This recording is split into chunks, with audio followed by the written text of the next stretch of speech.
దేవుని యొక్క ఉద్దేశాలు, తండ్రి అయిన దేవుని యొక్క అభిప్రాయాలు, దేవుని యొక్క అభీష్టము మనం నెరవేర్చేవారుగా ఉండటానికే ఈ లోకానికి బలులు పంపించాడు. మనం ఆ రీతిగా ఉండట్లేదని తన జనతక కుమారుడైన యేసుక్రీస్తు ప్రభుని ఈ లోకాన్ని పంపించి తండ్రికి ఏ రీతిగా విధేయత కలిగి ఉండాలో, తండ్రి చిత్తాన్ని ఎలా నెరవేర్చాలో, తండ్రి ఏమై ఉన్నాడో తను అదే ఉన్నానని సంఘాన్ని తెలియపరుస్తూ మరి దేవుడు ఒక మార్గాన్ని నిర్దేశించి తండ్రి వద్దకు చేరుకున్నాడు. మనం కూడా అదే రీతిగా తండ్రి వద్దకు చేరుకోవాల్సిన వారిగా ఉన్నాం. అయితే ఈ మధ్యలో మనం ఏ రీతిగా జీవించాలి, ఏ రీతిగా జయ జీవితాన్ని పొందుకోవాలన్న విషయాలు మాత్రం ప్రభు చెప్తున్న మాటను శ్రద్ధగా సమీపించి శ్రద్ధగా ఆలకించాలట. ఆయన సమీపించాలి, శ్రద్ధగా ఆలకించాలి. ఆయన మాట విన్నవారే రాజ్యంగా కట్టబడతారు. ఆయన మాటకు లోబడిన వారే రాజ్యంగా కట్టబడతారు. రాజ్యంగా కట్టబడ్డవారే వారే తండ్రికి అప్పగింపబడతారు. ఒక రాజ్యముగా ఆయన చేసి తన తండ్రికి అప్పగిస్తాడట. ఈ రాజ్యంలో మనం ఉన్నామా లేదా అనేది మనం ఇప్పుడు కూడా నిరంతరము చూసుకోవాల్సిన వారిగా ఉన్నాం. ఆ రాజ్యంలో లేకపోతే మనము ఈ కన్యవధువుగా ఎలా రూపాంతరం చెందుతాం? ఆ రాజ్యంలో ఉన్నప్పుడు మాత్రమే కన్యవధువుగా రూపాంతరం చెందుతాం. కాబట్టి వాక్యం అన్న దేవుని యొక్క మాటలు శ్రద్ధగా ఆలకించాలి. ఆయన కోపం ఎక్కువ ఉండదు. జీవం గల దేవుని చేతిలో పట్టు బహుభయంకరమని ఎందుకంటాడు? ఆయనకి చాలా కోపం. ఆయన ఖచ్చితంగా తండ్రి అయిన దేవుడు చెప్తాడు, ఇదిగో ఆయనకి కోపము రేపుకుడి. కోపం రేపితే ఏం చేస్తాడట? మన పాపాలు పరిహరింపడట. ఆయన సన్నిధిలో జాగ్రత్తగా ఉండాలట. ఆయన సమీపించి ఆయన మాటలు మనం జాగ్రత్తగా ఆలకిస్తే మనమందరం కూడా ఆయనకి యాజక రూపమైన రాజ్యంగా మార్చబడతామంట. చివరిలో మనకి ప్రకటన గ్రంథంలో 1వ అధ్యాయంలో ఒక మాట ఉంటుంది. దాన్ని నేను చదివి ముందుకెళ్దాం. 6వ వచనాన్ని చదువుతున్నాను. మనలను ప్రేమించుచు తన రక్తం వలన మన పాపముల నుండి మనలను విడిపించిన వానికి మహిమయు ప్రభావము యుగయుగములు కలుగునుగాక. ఆమేన్ అంటూ ఆయన ఎవరట? క్రీస్తు మనలను తన తండ్రియగు దేవునికి ఒక రాజ్యముగాను యాజకులుగాను చేశాడు. ఎంత ఆశ్చర్యం! దీనిలో నీవు నేను ఉండాలి అంటే క్రీస్తు మాట అనగా వాక్యపు మాట. వాక్యము చెప్పేటప్పుడు నిర్మోహమాటంగా మాట్లాడవలసిన మాటలు ఒక్కొక్కసారి మాట్లాడతాం కదా. అది ఎవరికైనా నొప్పిగా అనిపించి బాధ కలిగితే మాత్రం బాధపడి ఊరుకోకండి. ఆ బాధను వ్యక్తీకరించండి. అయ్యా, మీరు ఈ మాట మాట్లాడడం ద్వారా మేము గాయపరచబడ్డాం అన్నప్పుడు ఒకవేళ నేను మాట్లాడే మాటను మార్చుకోవలసిన పరిస్థితి వస్తే ఖచ్చితంగా నేను మార్చుకోవడానికి ఎప్పుడు సిద్ధంగా ఉంటాను. అది నా జీవితకాల పర్యాంతరం కూడా ఇది నేను చేయవలసిందే. అది బాధ్యత.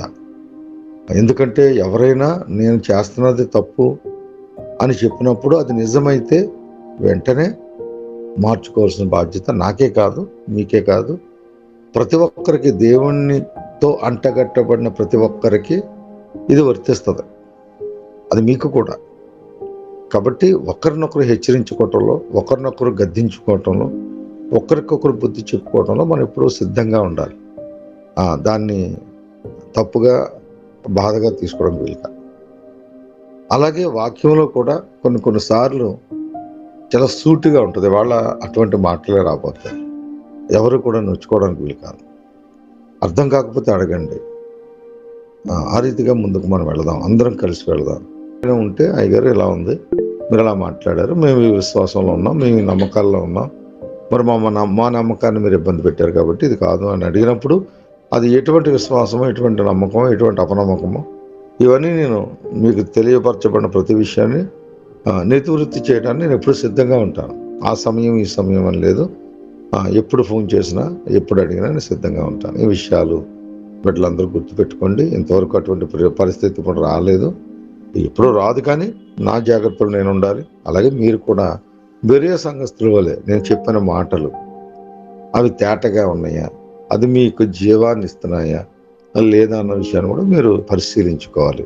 ఎవరైతే లేఖనములను పరిశీలిస్తారో వారు ఖచ్చితంగా దేవుణ్ణి గురించిన జ్ఞానాన్ని అందుకుంటారు, పొందుకుంటారు. ఎందుకంటే లేఖనములు దేవునిని గూర్చి సాక్ష్యాలు. ముందు మనం కాదు సాక్ష్యాలు, దేవుని గూర్చి లేఖనములు సాక్షులుగా ఉన్నాయి, తర్వాతే మనం. కాబట్టి ఈ లేఖనాలను పరిశీలించడం ద్వారా మనకి ఏం తెలుస్తుంది? దేవుడు ఎవరనేది తెలుస్తుంది. దేవుడు ఎవరనేది తెలిసిన తర్వాత మనము శిష్యులుగా ఆవిష్కరించబడతాం. ఆవిష్కరించబడ్డ మనము శిష్యులుగా మలచబడతాం. శిష్యులుగా మలచబడ్డ మనము దేవునికి సాక్షులుగా ఉంటాం. దేవునికి సాక్షులుగా ఎలా ఉంటాం? మన ఇంటిగా, మన పేటక, మన వేదిక కానే కాదు. దేవుడు యూనివర్సల్ అనే విషయాన్ని గుర్తుపెట్టుకోండి. దేవుడు యూనివర్సల్. ఆయన సమస్త లోకానికి దేవుడే ఉన్నాడు. ఆయన ప్రతినిధులుగా మనం కూడా దైవములు. దేవుడు అంటాడు, నేనే సెలవిచ్చాను, మీరు దైవములు. అవునండి, మనం ఎవరి పిల్లలం? మన తండ్రి పరలోకమందు ఉన్నాడు. అబ్బా, ఎంత ఆశ్చర్యం! మన తండ్రి పరలోకమందు ఉన్నాడు. కాబట్టి తండ్రి కుమారులు మనము కూడా దైవములు. అయితే అది ఎప్పుడు, ఎందుకు, ఎలా అనేది మన యొక్క జీవిత విధి విధానాల్లో ముందు కొనసాగుతూ ఉంటుంది. మనం దైవములు ఎప్పుడవుతాం? దేవుడు ఏ గుణగణాలు కలిగి ఉన్నాడో, ఏ లక్షణాలు కలిగి ఉన్నాడో, ఏ అధికారం కలిగి ఉన్నాడో అదే అధికారం నువ్వు స్వాతంత్రించుకుంటావు, అదే గుణగణాలు నువ్వు కలిగి ఉంటావు. అలా రావాలి అంటే మొదటగా వాక్యాన్ని వినాలి, వాక్యంతో నువ్వు అంటగట్టుకోవాలి. అందుకే యేసుక్రీస్తు ప్రభువారు మరి యోహాను సువార్తలో మాట్లాడారు, ఇదిగో వాక్యము ఎవరికి వచ్చునో వారు దైవములు. అని వాక్యము ఎవరికి వస్తుందో, ఎవరికి వాక్యం హృదయంలో ముద్రించబడుతుందో, ఎవరు హృదయాన్ని భద్రపరుచుకుంటారో వారు దైవము.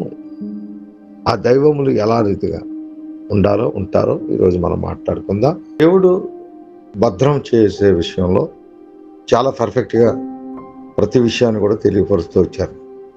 ఈరోజు సామెతల గ్రంథం నుంచి 3వ అధ్యాయము 21వ వచనం నుంచి కొన్ని విషయాలు మనం తెలుసుకోబోతున్నాం.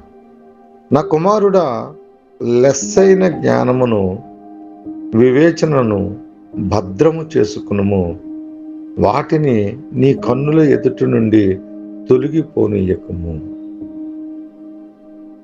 జ్ఞాని అయిన సొలొమోను సంగమునకు ఆయన ఇస్తున్న గొప్ప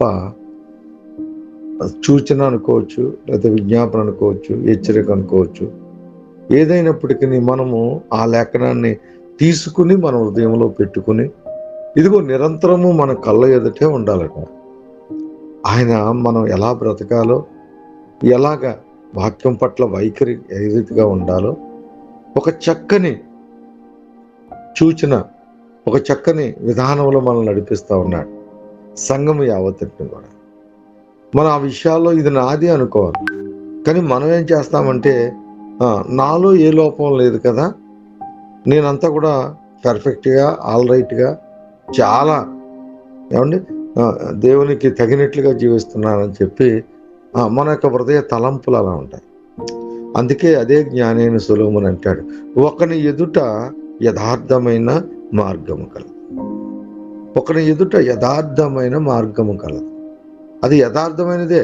అంటే ప్రారంభము, మన జీవిత ప్రారంభం ఎలా ఉంటుందంటే, ప్రభువుని రక్షకుడిగా అంగీకరించి బాప్తిసం పొందుకున్న దినాల్లోకి వెళ్దాం. మనం ఆనాటి అనుభవంలోకి వెళ్దాం. మనం వెళితే మనకు అనుభవం ఎంత గొప్పగా ఉంటుందంటే, ఇక నా బ్రతుకుట క్రీస్తే, చావైతే మేలు అన్న పౌలు యొక్క మాటలో, ఆ బాటలో నడవాలనే ఒక ఆతృత మనకు కలిగి ఉంటారు. అది యథార్థమైన మార్గం. కానీ తుదకు అది యథార్థమైనదే, కానీ తుదకు మరణానికి దారి తీస్తుందని చెప్పి మరి జ్ఞాని అయిన సొలొమోను మనల్ని హెచ్చరిస్తా ఉన్నాడు. అందుకే ఇక్కడ అంటున్నాడు, నా కుమారుడా, లెస్సైన జ్ఞానము వివేచన భద్రము చేసుకో. ఎక్కడా? నీ హృదయంలో భద్రం చేసుకో.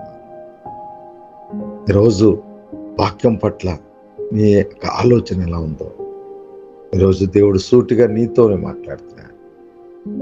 వాక్యము పట్ల నీ వైఖరి మార్చుకో. వాక్యము అనగా దేవుడు అన్న విషయాన్ని నువ్వు జ్ఞప్తికి తెచ్చుకోవాలి. తండ్రి అయిన దేవుడు మోషేకు ఆజ్ఞాపిస్తాడు, ఇదిగో నీకు ముందుగా ఒక దూతను పంపిస్తున్నాను, ఇదిగో నీకు ముందుగా ఒక దూతను పంపిస్తూ ఉన్నాను, మార్గములో ఆయనకు కోపము రేపకు. చూద్దామా? నిర్గమకాండములో చక్కని మాట ఉంటుంది కదా.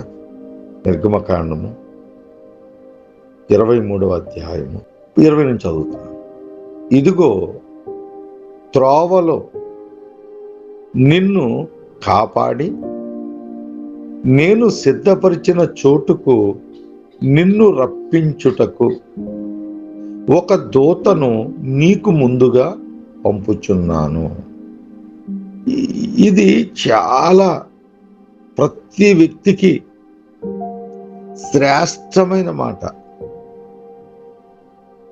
తండ్రి అయిన దేవుడు తన ప్రణాళికను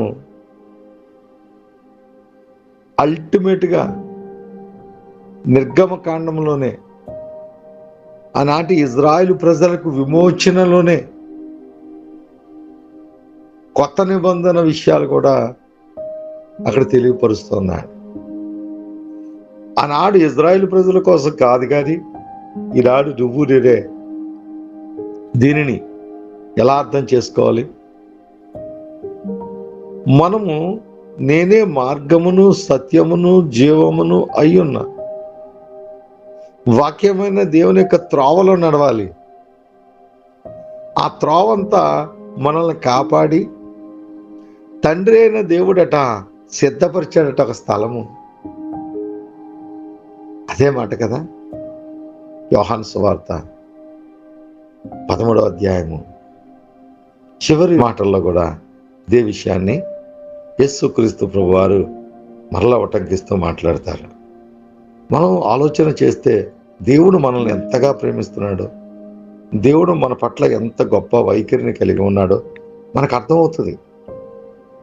ఆయన నిశ్చయముగా మనల్ని ప్రేమిస్తున్నాడు కాబట్టి మనల్ని ఏమంటున్నాడంటే కలవరపడకండి అంటే.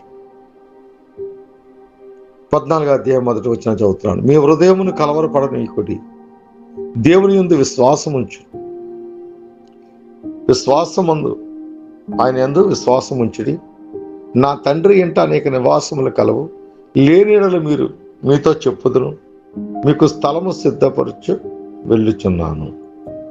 నేను వెళ్ళి మీకు స్థలము సిద్ధపరిచిన యెడల నేనుండి స్థలములో మీరు ఉండులాగున మరలా వచ్చి నా యొద్దకు నుండుటకు మిమ్మల్ని తీసుకుని పోవదును.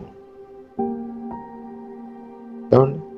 ఆయన మాటకు మనం విధేయత చూపిస్తే ఆయన ఎక్కడున్నాడో మనల్ని కూడా అక్కడ ఉండటానికి తీసుకుని వెళ్తారట. ఈ మాట ఎప్పుడో ఇజ్రాయేలు ప్రజలను ఎత్తిపట్టి తండ్రి అయిన దేవుడు మాట్లాడుతున్నాడు. కాబట్టి ఆయనకు మీరు కోపము రేపొద్దు అంటే ఆయన మాట వినమంటున్నాడు. ఈరోజు ఆయన మాట వినేవారుగా ఉన్నామా? విడిచిపెట్టేవారుగా ఉన్నామా? ఆలోచన చేయండి. కాబట్టి ఈ వాక్యాన్ని మన హృదయాల్లో భద్రపరుచుకుందాం. ఈ మాటలు మన దేవుని హృదయాల్లో మనం భద్రపరుచుకుందాం. అలా భద్రపరుచుకున్నప్పుడు జకర్యా గ్రంథంలో ప్రభు రీతిగా సెలవిస్తాడు. జకర్యా గ్రంథము 3వ అధ్యాయము 7వ వచనంలో సైన్యములకు అధిపతియగు యెహోవా సెలవిచ్చినది ఏమనగా అంటున్నాడు, మార్గములలో నడుచుచు నేను నీకు అప్పగించిన దానిని భద్రముగా. ఏమండి? ఎవరు మాట్లాడుతున్నారు అంటే యావే, తండ్రి అయిన దేవుడు, ఎలోహిం, మైటీ గాడ్, సర్వసృష్టికర్త, విశ్వ చక్రవర్తి, విశ్వ పరిపాలకుడు, విశ్వ సార్వభౌముడు అయిన సైన్యములకు అధిపతియగు యెహోవాను నేను సెలవిచ్చుచున్నాను. ఏమనట? మార్గములలో నడుచుచు. ఏ మార్గములలో? దేవుడు ఉపదేశించిన ఆ లెస్సైన జ్ఞానము, ఆయన త్రోవలలో నేనే మార్గమును. ఏమంటే లోకానికి అర్థం కాల. లోకం ఇంకా మతము అనుకుంటుంది. 2000 సంవత్సరాల కిందటే దేవుడు చెప్పాడు, ఇదిగో నేను మార్గమును అని. కేవలము నువ్వు ఏ కులము ఏ బలము ఏది కాదు, నువ్వు ఎవరైతే ప్రభుని రక్షకుడిగా అంగీకరిస్తావో నీ మనస్సు మారి నూతనపరచబడతావు తప్ప నీ పేరు అలాగే ఉంటుంది, నీ ఊరు అలాగే ఉంటుంది, నీ ఇల్లు అలాగే ఉంటుంది, నీ తల్లిదండ్రులు అలాగే ఉంటారు, నీ ఇంటి పేరు అలాగే ఉంటుంది. నువ్వు ఏ కులమో, నీ ఏ బలమో, నువ్వు ఏ పరిస్థితిలో ఉన్నావు, ఏ స్థితిలో ఉన్నావు, అవేమీ మారవండి. నువ్వు మార్చుకోవాల్సింది ఏంటి? నీ మనస్సు. నువ్వు మనస్సు మారి నూతన పరచబట్టడమే క్రైస్తత్వము. క్రీస్తును పోలి జీవించటమే క్రైస్తత్వము. ఇది మతము కాదు, ఇది కేవలము మార్గము మాత్రం. అందుకు అంటున్నాడు ఆయన, మార్గములలో నడుచుచు నేను నీకు అప్పగించిన దానిని, నేను నీకు ఏదైతే ఇచ్చానో దాన్ని ఎలా చేయాలట? భద్రముగా గైకొనిన ఎడల నీవు నా మందిరము మీద అధికారివై నా ఆవరణములలో కాపాడువాడు అగుదు. నీకే ఇస్తున్నాడు అధికారం. మరియు ఇక్కడ నిలవబడు వారికి కలిగినట్లు నా సన్నిధిని నిలుచు భాగ్యము నీకిత్తును అంట. ఎవరైతే దేవుని మాటకు విధేయత చూపిస్తారో, ఎవరైతే శ్రద్ధగా ఆయన మాటను ఆలకిస్తారో వారందరికీ కూడా ఇటువంటి భాగ్యాన్ని ఇస్తానంటున్నాడు. ఎంత సంతోషం! దేవుని చేత ఇట్టి వాగ్దానాలను పొందుకుంటున్నావు. దాన్ని నువ్వు గైకొనాలి. ఆయన చెప్పినట్లుగా నీ హృదయంలో వాటిని భద్రపరుచుకోవాలి. యేసుక్రీస్తు ప్రభువారి యొక్క తల్లి మరియ ఉన్నారు. ఈ మరియ గారు చాలా శ్రేష్టమైన స్త్రీగా, పరిశుద్ధమైన స్త్రీగా, దేవునికి కన్నతల్లిగా వారిని ఎప్పుడు కూడా మనము ఖచ్చితంగా గౌరవించాలి, వారిని సన్మానించాలి. కానీ పూజా అర్హులు కాదు. పూజా అర్హుడు దేవుడే. మీకు కొద్దిగా అర్థమయ్యేలా చెప్తాను. ఈరోజు ప్రధానమంత్రి మోడీ గారు ఉన్నారు. మోడీ గారికి కూడా తల్లి ఉంది. మోడీ గారిని ప్రధానమంత్రిగా మనం అందరం కూడా ఎన్నుకున్నాం కాబట్టి ఆయన సంతకం పెట్టారనుకోండి, అది ఒక శాసనం అవుతుంది. ఎందుకని? ఆయన ప్రధానమంత్రి స్థానంలో ఉన్నారు. ఆయన ఆ స్థానంలో ఉన్నారు కదా, మరి ఆమె కన్న తల్లి ఇంకా అద్భుతం కదా, కన్న తల్లి ఇంకా శ్రేష్ఠురాలు కదా అని ఆమెతో ఒక సంతకం పెట్టించుకున్నాం అనుకోండి, అది చెల్లుతుందా? ఆలోచించేయండి. నేను ఎవరిని కూడా ఇబ్బంది పెట్టడానికి మాట్లాడే మాటలు కాదు. అర్థం కాకపోతే అడగండి. మళ్ళీ నేను మరలా చెప్తున్నా, మరియ గారి కోసం చెప్తున్నా. మరియ గారు యేసుక్రీస్తు ప్రభుకి గర్భాన్ని మనవలే, అంటే ధరించడం పరిశుద్ధాత్మ చేత ధరింపజేసిన మనవలే 9 నెలలు యేసయ్యను మోసి శ్రమపడి, అందరూ తల్లులు ఎలా కంటారో అలాగే కన్నారు ఆవిడ. కాబట్టి ఆమె ఖచ్చితంగా సన్మానించవలసిన పరిస్థితి ఎప్పుడూ ఉంటుంది. మనం ఉన్నంతకాలం సన్మానించవలసిందే. దానిలో మళ్ళీ ఎటువంటి లోపభూష్టము లేదు. కానీ ఆరాధించబడటం మాత్రం ఎవరు ఆరాధించబడాలి అంటే క్రీస్తే. ఎందుకు అంటే ఆమె ఈ లోకానికి ఒక సాధనముగా దేవుడు వాడుకున్నాడు, అంతే. కాబట్టి ఈరోజు ప్రధానమంత్రి మోడీ కదా అని చెప్పి ప్రధానమంత్రి తల్లిగా ఉన్న వారిని మనము గౌరవించవచ్చు, తప్పలేదు. సన్మానించవచ్చు, తప్పలేదు. ఎందుకంటే ఇటువంటి బిడ్డను కన్నావమ్మా, భలే పెంచావు, ఇదిగో లోకానికి లేదా భారతదేశానికి అతను ప్రధానమంత్రిని చేస్తావు, నీ విద్యాబుద్ధులను బట్టే ఆయన అంత గొప్పవాడయ్యాడు అని ఆ తల్లిగారిని సన్మానించవచ్చు, గౌరవించవచ్చు. కానీ సంతకాల దగ్గరికి వెళ్ళేటప్పటికి మోడీ గారి సంతకమే పనిచేస్తారు. అలాగే మరియ తల్లిని మనము సన్మానిద్దాం, మరియ తల్లిని గౌరవిద్దాం. యేసుక్రీస్తు ప్రభు గారి తల్లి అండి. అందువల్ల మనం ఆమెని సన్మానించాల్సిందే, గౌరవించాల్సిందే. అటువంటి ఆవిడ కూడా ఎలా భద్రపరుచుకుందో కొన్ని విషయాలు చూద్దాం. లూకా సువార్త 2వ అధ్యాయము 19వ వచనంలో ఆమె అంటున్న మాట, అయితే మరియా ఆ మాటలన్నీ తన హృదయములో తల పోసుకొనుచు భద్రము చేసుకొనెను. ఎంత మంచి మాట అండి. ఈ గుణం నేర్చుకోవాలండి మీరు. ఈ లక్షణం నేర్చుకోవాలండి సంఘం. తల్లిని వెంబడించాలి, మరియను వెంబడించాలి అంటే నిజంగా లూకా సువార్తలో ఉన్న 2వ అధ్యాయం 19వ వచనంలో మాట మనం శిరస వహించాలి. ఏంటి ఆ మాట అంటే, ఆ మాటలన్నీ తన హృదయంలో తలపోసుకొని, అంటే మాటి మాటికి జ్ఞాపకం చేసుకుంటూ మర్చిపోతానేమో చెప్పి భద్రం చేసుకున్నారట. వారు ఆ మాటలన్నింటినీ భద్రం చేసుకున్నారట. ఎంత మరి సంతోషకరమైన విషయం. మీరు ఏ రీతిగా భద్రం చేసుకుంటున్నారు?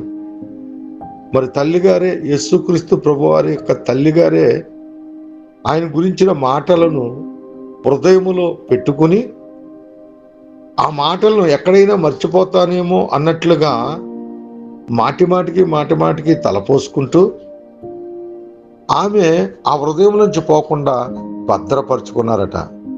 ఏ మాటలో మనం చూద్దాం, ఏ మాటలో చూద్దాం.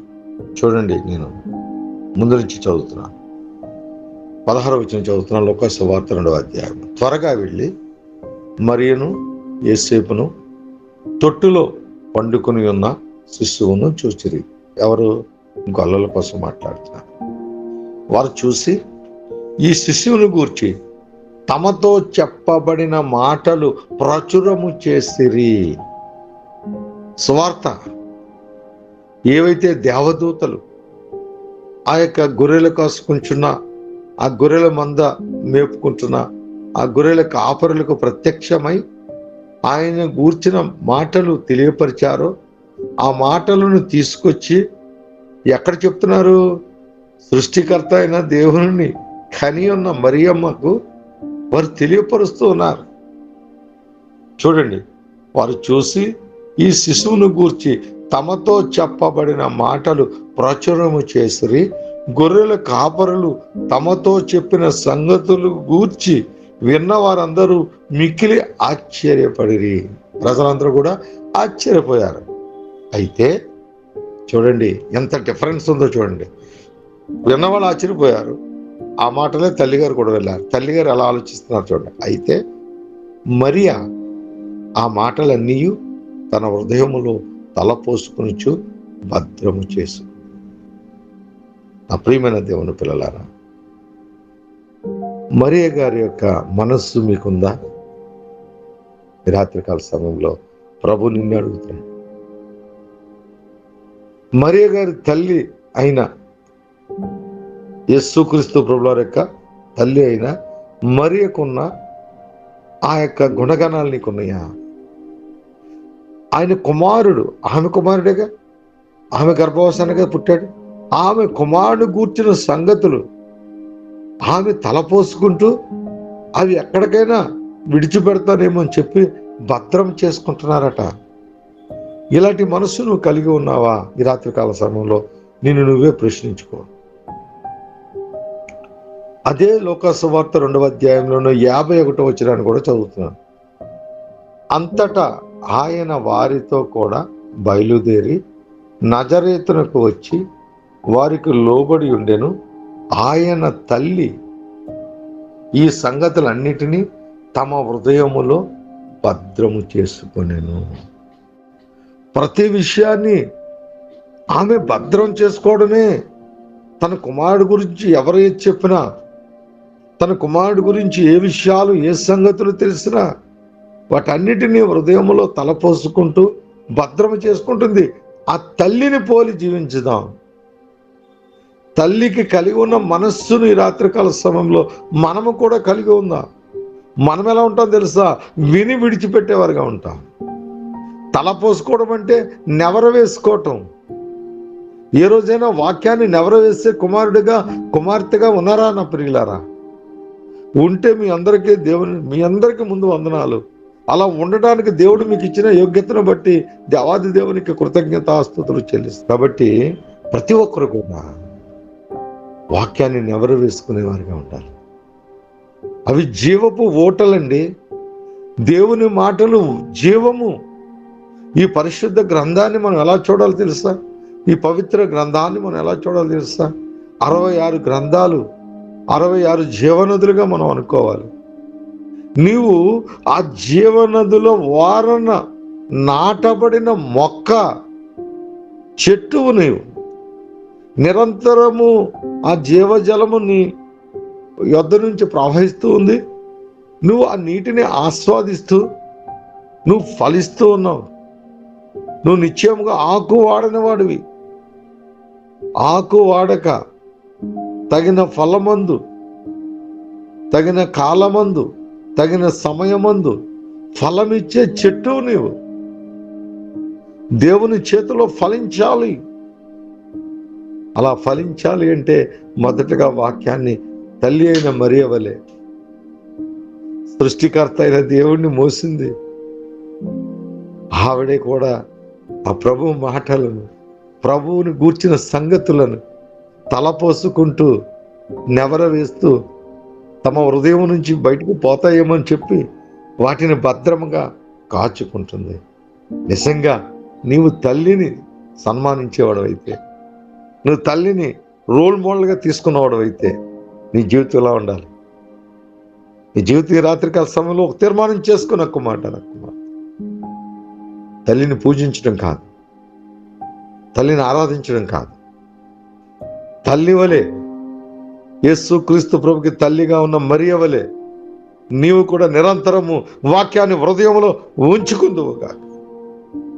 ఆమెను నువ్వు వెంబడించే మనిషి అయితే, ఆమెను పూజించేవాడు అయితే, ఆమెను పూజించడం కాదు, ఆమెను ఆరాధించేవాడు అయితే నువ్వు ఆరాధించడం కాదు. ఆమె ఏ రీతిగా అయితే లోకానికి రోల్ మోడల్గా ఉందో మనం కూడా ఆమెని రోల్ మోడల్గా తీసుకుందాం. ఆమె ఆయన గురించి చెప్పిన సంగతులన్నీ కూడా తలంచుకుంటూ ఉంది. నువ్వు ఏ రోజైనా ఆ తల పోసుకుంటూ ఉన్నావా? వాక్యాన్ని నెవరవేస్తూ ఉన్నావా? సమృద్ధిగా వాక్యం ఉంది. లోకమంతా వాక్యం విస్తరిస్తూ ఉంది. దేవుడు భూమికి ఆజ్ఞ ఇచ్చాడు. ఇదిగో వాక్యం బహుగా పరిగెత్తుచున్నది. ప్రతి ఒక్కరు హృదయాలకు వస్తూ ఉంది. ఎక్కడ చూసినా వాక్యము వాక్యము వాక్యము లోటెలే. కానీ ఆ వాక్యము హృదయములో లేదు. రాత్రికాల సమయంలో ఒకే ఒక్క మాట చెప్పి ప్రార్థన చేస్తాను. మొదటి యోహాను పత్రిక మనందరికీ తెలుసు.